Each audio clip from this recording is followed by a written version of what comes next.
It's 1:38 a.m. Time for Octoberpod.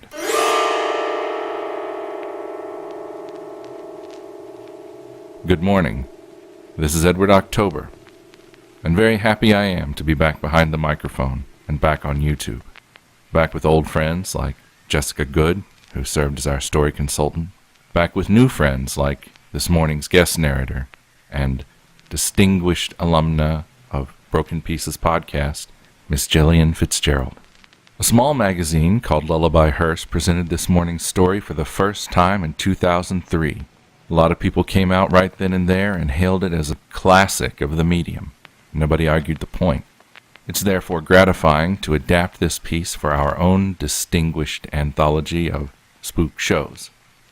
I'm speaking, of course, of The Shrine on Suicide Hill, a shamelessly thrilling ghost story about high doings in Ireland, which reminds us, as it will remind you, of a missing persons case from southwest England in the mid-90s. Our reasons for framing this tale around a mysterious audio cassette will be abundantly clear to anyone who has studied the disappearance of Dolores McKellar. The strange and melancholy details of her final days are the true life inspiration for our fictional narrative. For your uneasy listening, then, we give you Gillian Fitzgerald as the star of The Shrine on Suicide Hill.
Aunt Evelyn was easily my favourite relative growing up and the ultimate queer icon for me, if I'm being honest. She wasn't really my aunt, more of a distant cousin, several times removed, on the Irish side of my family, but I always called her Auntie. She was a shop clerk and a poet and an amateur astronomer, and I loved her. Evelyn was one of these people you read about in the papers who disappeared seemingly into thin air and was later presumed dead. The last place she was known to have visited, an Irish village called Highchurch in County Clare, has lots of rocky cliffs overlooking the sea. Everyone assumed that she probably fell in and died on the rocks or drowned, but of course her body had never been recovered. The gardener made a hasty investigation and turned up nothing except the possessions she left behind at the room in the inn. Among the possessions was a tape recorder with a single cassette in it. After law enforcement, solicitors and estate agents were done with it, the tape recorder fell to me. I don't know who decided I should have it, but here it is. What follows is a story, a diary I suppose, detailing the last days of her life. I don't know if I believe all of it. I don't know if she was going mad or not, but there are some pretty weird sessions here. Make of it what you will.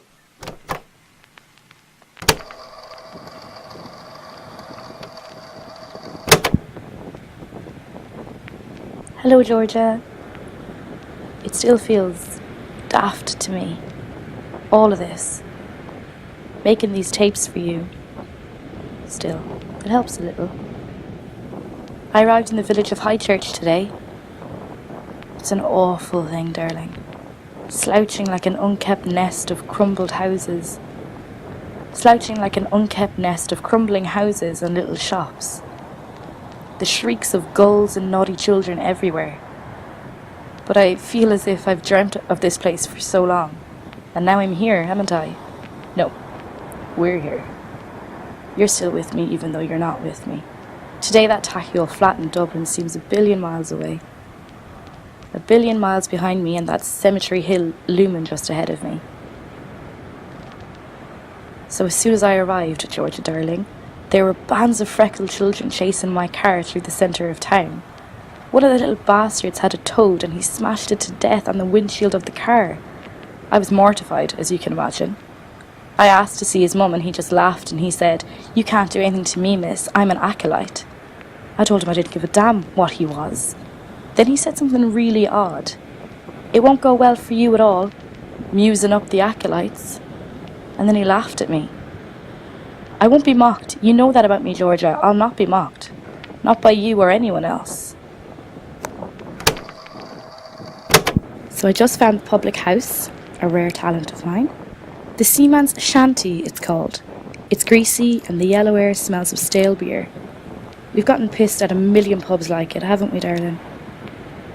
There were two old tossers glowering at a chessboard on the table by the window. Football running its ugly course on the telly, but no one watching it. Then this strange girl appears from the darkness. She had heavy-lidded grey eyes, which made her seem much older than 19, what I guessed her age to be, that seemed to float all over my body. I asked her to fetch the innkeep for me, but she just kinda sighed at me. One of the chess players told me that her name was Frankie, that she's the nearest thing to an innkeeper they had at High Church and that everyone else ran off to the afternoon service. Then the two old men put their chess pieces in a velvet sack and left. The little bell above the door jangled and a sort of yellow fog of chip grease crowded in on me. Frankie just stared in a manner that was quite unsettling. I asked her if she had a room, but she didn't respond at first. I thought that maybe she was behaving weirdly around me because I smelled bad. Not a clue why I thought that. So I rather nervously joked that after the long drive I could do with a bath. "I'm Francesca," she said. Her voice was much deeper than I expected. It startled me, such a big voice from such a small girl. She stepped closer. Her arms were limp and she had this slinky, cat-like manner of walking. She fished a key from a rusty coffee tin behind the bar and tossed it to me. Told me my room was at the top of the stairs. There was a sort of dreadful pause while I stuffed the room key in my coat pocket.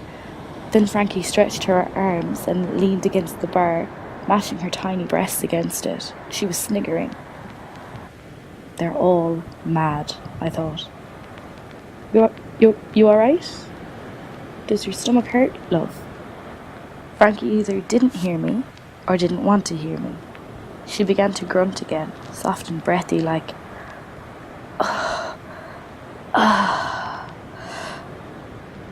mental. I turned and nearly sprinted out of the room, and Frankie padded up slowly behind me. I fumbled for the room key and I planned to lock myself in, maybe slip out after I'd had a nap. Maybe everyone seemed so strange to me because I was feeling so overwrought. Frankie managed to get to the door before I could close it. She acted as though she hadn't noticed I was running away from her and told me to have a look about the room. So I stripped off my overcoat and flung it on the very small bed. It was a stodgy kind of room with towels and a bar of cinnamon-coloured soap stacked at the foot of the bed and a length of cord for hanging wet laundry stretched across the room. Frankie asked, "Does it suit me?" And I said it was very nice. She told me the bath was down the hall. I thought she was lingering over me for some reason. Then she stepped closer and leaned her head against the curve of my neck. "You come here for Georgia?" she asked. I could feel her breath caressing the rim of my ear. Then I said yes. I told her I was here for you, darling Georgia. But how could Frankie have known that? She told me that she was your acolyte, and after a long silence this slouching, freckled girl said, "I'm here to comfort you." She pressed her lips against mine, Georgia, and it reminded me of our first nervous couplings. And then, darling, I blush to admit it, but we became naked. I hope you're not jealous. The dead don't feel jealousy, do they? And then Frankie touched me as you once did. Before the games. Before the rope. Hello again, Georgia. I haven't forgotten you. The This morning I woke up to the stink of fried sausages from the pub and to Frankie's small speckled body wrapped around my legs. We chatted for a bit and I told her I'd never understood why you did it. You and I never spoke after you moved back here. And then I got word of you, of you hanging yourself. I went numb at the thought of losing you, Georgia. I'm still numb. I can't shake the image from my mind. How that awful noose must have twisted round your neck. I thought I'd come to High Church to find answers, but perhaps I really only needed to ask questions. Frankie offered to take me to you. To George's grave, I asked. No, she said. To Georgia. I told her I should like that very much. And so we took the afternoon to walk out of the village and hike up the overgrown footpath to Suicide Hill. You know I'm a creature of the city, so I thrashed through the thistles and tall grasses like some kind of clumsy newborn calf. But Frankie capered on ahead of me. She was wearing these canvas sand shoes that were so battered that her big toe stuck out from one of them. But we finally made it to the top, where it seemed like the wind and the sea would swallow up the town.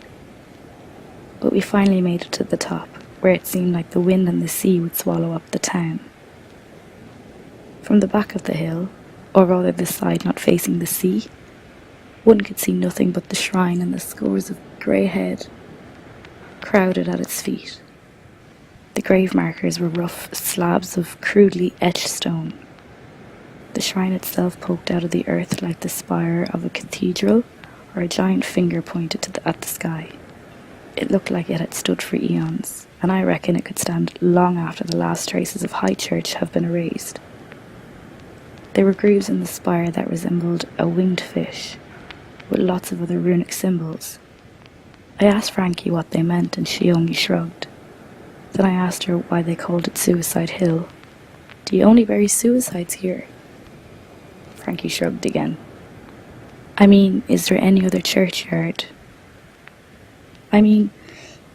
churchyard closer to the town maybe, where you bury the rest of your dead? We have no need for a churchyard, Frankie said. This is an evil hill, I told myself. I must get down before dark, no matter what Frankie does. Nightmares live here. Yet in spite of these thoughts, I knew what you wanted me to do, Georgia. Didn't I, darling? So I told Frankie to take me to your grave. We meandered through the cemetery for quite a while, weaving between heaps of ancient headstones.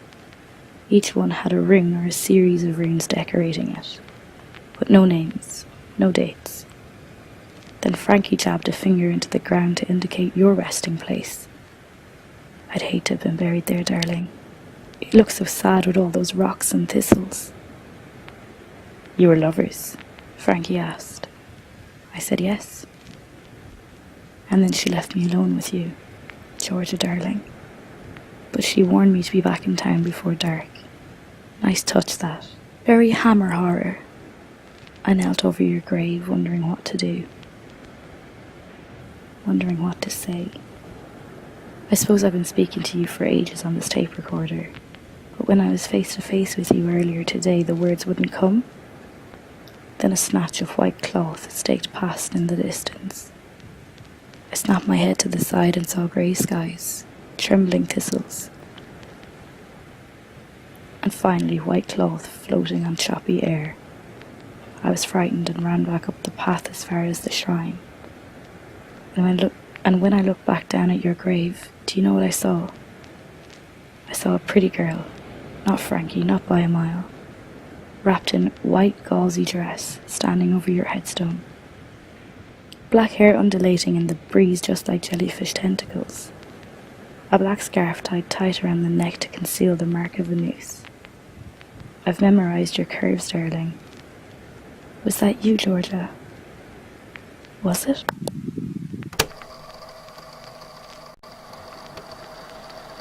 It's almost time for bed, and do you hear those waves? They're as loud as thunderclaps. When I made it back down the hill, I ran straight to Frankie and told her I'd seen you. I told her that you were alive. Frankie said, "Why did you run if you were lovers? Didn't you expect to see her?" I told her that of course I didn't really expect to see you. "Then why did you come to High Church?" she asked. She called to me. Frankie says that we all have calls to answer. She clamped teeth down on her bottom lip and spoke in a sleepwalker's voice. "Frankie knew you, Georgia. We had a bit of a row and I demanded that she tell me everything about you from the time when you killed yourself. Why did you hang yourself? Was it something I did?" I told her I didn't care if you knew about our secrets, about our games. Do you know what she said? She said she knows you now. "I am George's acolyte," she said. "I comfort only you as she bites me."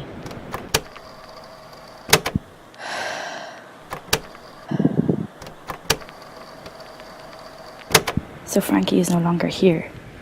She was in the bed with me and bolted upright as soon as she heard the drums.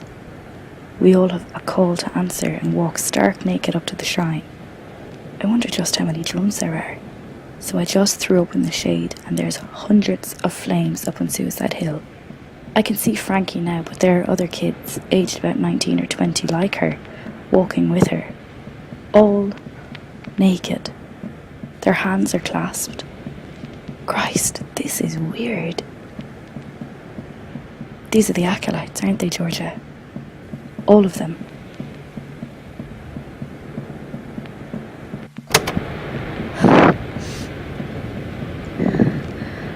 So we just got out of the inn. I'm looking for Frankie. So many torches. So many torches. So many of them. The two old men in the pub tried to keep me from leaving. Told me to stay clear of the hill and its... What was that? Told me to stay clear of the hill and its horrors. The drums are louder now. Nothing is recording them so you can hear them. It's a heartbeat rhythm and it's pumping on my skin.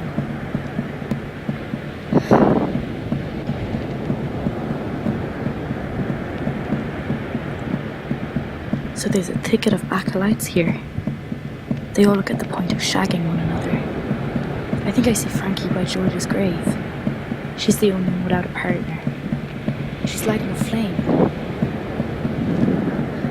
She's lighting a flame for you, Georgia. What is this?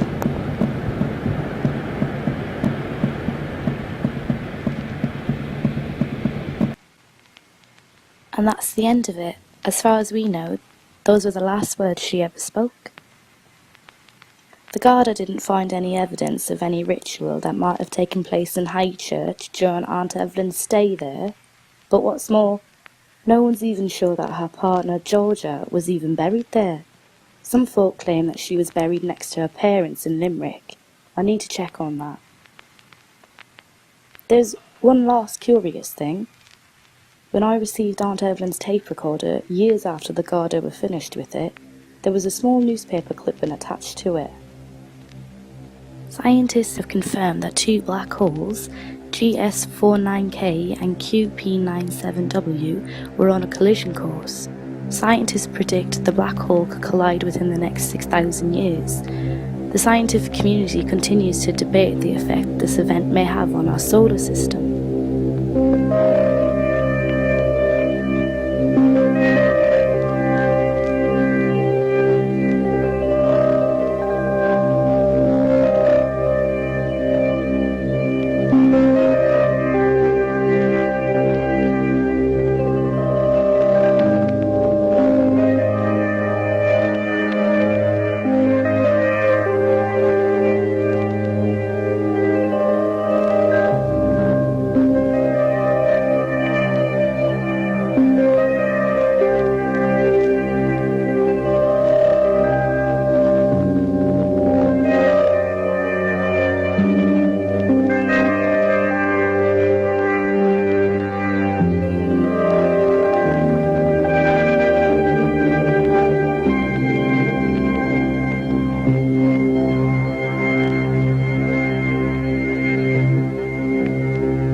Hello, I'm the narrator, host of Mythical, the podcast that wanders the dark and fantastical pages of fairy tales and myths.